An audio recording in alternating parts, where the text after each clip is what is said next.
Lamentablemente vengo a contarles algo que quizás no todos queremos saber, que nos causa un poco rechazo de entenderlo, pero todo esto que les contaba, de cómo siento, de cómo pienso, de cómo veo el mundo, es algo que lo fui construyendo a partir de todas las experiencias que viví, que lo fui construyendo a partir de toda la gente con la que me rodeé, de cómo es la composición de mi familia, de todo lo que pude ver yo en el mundo. Y así como me pasa a mí, le pasa a todos ustedes.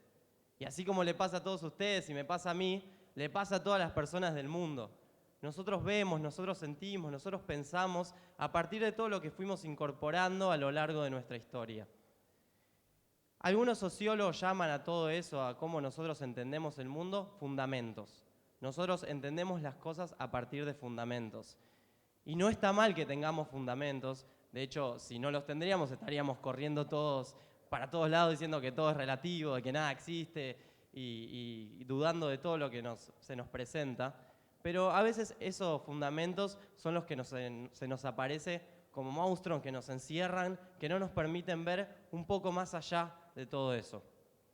Platón, un filósofo que vivió hace más o menos 2000 años, narró la alegoría de la caverna. La alegoría de la caverna planteaba la situación hipotética de unos prisioneros que están encerrados abajo del piso en una caverna mirando siempre hacia una pared. En esa pared se reflejaban figuras. Eran figuras que iban pasando, que iban cambiando de forma y que como ellos durante toda su vida solo veían esas formas, creían que era lo único que existía. Un día se le presenta la oportunidad a uno de esos de liberarse. Se da cuenta que de repente no tenía una de las cadenas que lo ataban y que lo hacían quedarse siempre mirando esa pared.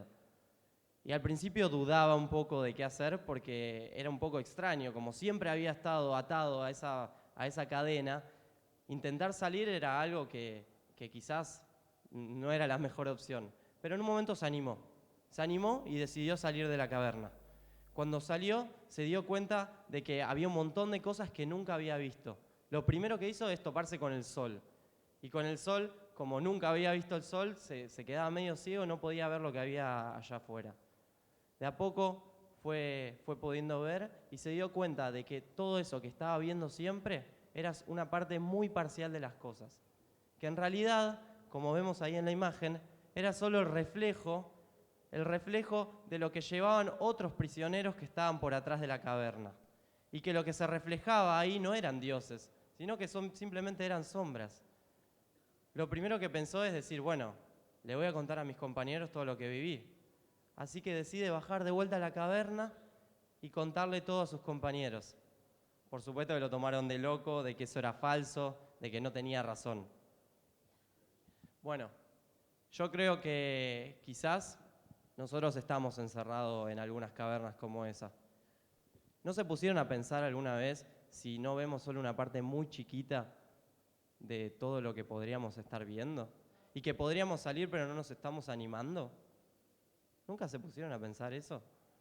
Intentando tomar esta filosofía es que me empecé a plantear en mi vida hacer cosas extrañas o cosas que no estaba acostumbrado a hacer. Y un día, volviendo de una reunión con un amigo, estaba caminando y de repente me encuentro con una persona que estaba sentada en la calle.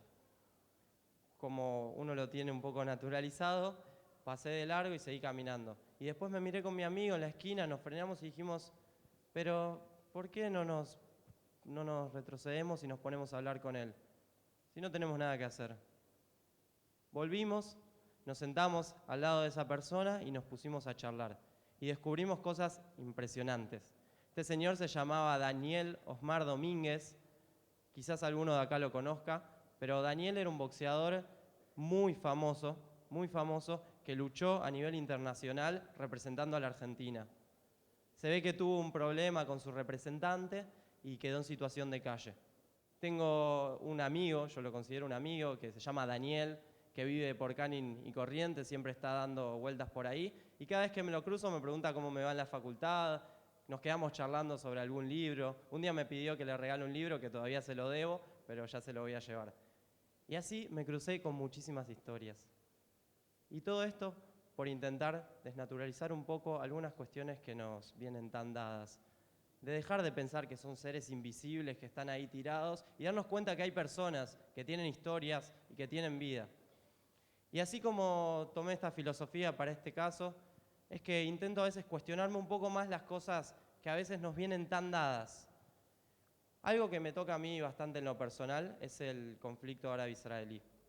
El conflicto árabe-israelí, como todo conflicto, no es natural, sino que nació en un momento, surgió en un momento, tuvo muchas mutaciones, tuvo muchos cambios. Y así como tuvo muchas mutaciones y tuvo muchos cambios, en algún momento va a terminar. Este año tuve la oportunidad de hacer el curso de Shagriría, que tuvimos varias capacitaciones sobre el conflicto árabe-israelí y sobre toda la situación en Medio Oriente, y lo que mejor pude entender es que es inentendible. Es imposible entender el conflicto en su totalidad. Hay muchas cosas para analizar, muchas cosas para tener en cuenta. Pero lo que sí puedo estar seguro es que no lo podemos simplificar en algo tan pequeño como muchas veces se hace. Yo estudio sociología en la Facultad de Ciencias Sociales de la UBA y lamentablemente a veces me topo con carteles que no solo se quedan con interpretaciones muy pequeñas y a veces muy poco cuestionadas, sino que también se tornan ofensivas en algún momento. Hablan de genocidio, hablan de acusar a un pueblo de matar gente, cuando en realidad las palabras que están usando quizás las podríamos interpretar de otra forma y quizás las podríamos entender un poquito más. Y así como me topo con este tipo de interpretaciones, a veces me topo con interpretaciones que van hacia el otro extremo y me pintan un país que es perfecto, que no tiene errores, que lucha solamente contra un terrorismo que los quiere matar y que no hay ningún tipo de problema dentro de ese país.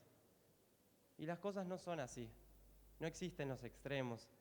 Y tampoco existe que sigamos reproduciendo a veces discursos que no los pensamos y que a priori ya interpretamos, ya nos ponemos con una posición que nunca la cuestionamos. Creo que tenemos que hacer un poco el ejercicio de intentar salir de estas cavernas que nos encierra y que nos impide ver lo que hay allá afuera. Porque todos estamos encerrados por cavernas y en ese encierro no podemos entender de que hay fundamentos que los tenemos incorporados, pero que podrían ser de otra forma. Que hay otras realidades que piensan distinto por haber nacido en otros lugares, por haber aprendido las cosas de otra forma y que quizás no están mal. Que quizás no está mal juntarnos con esas personas e intercambiar e intentar ver. Que quizás no está mal un día plantearse hacer algo que nunca te animaste a hacer para salir de esa caverna que te encierra todo el tiempo. Muchas gracias.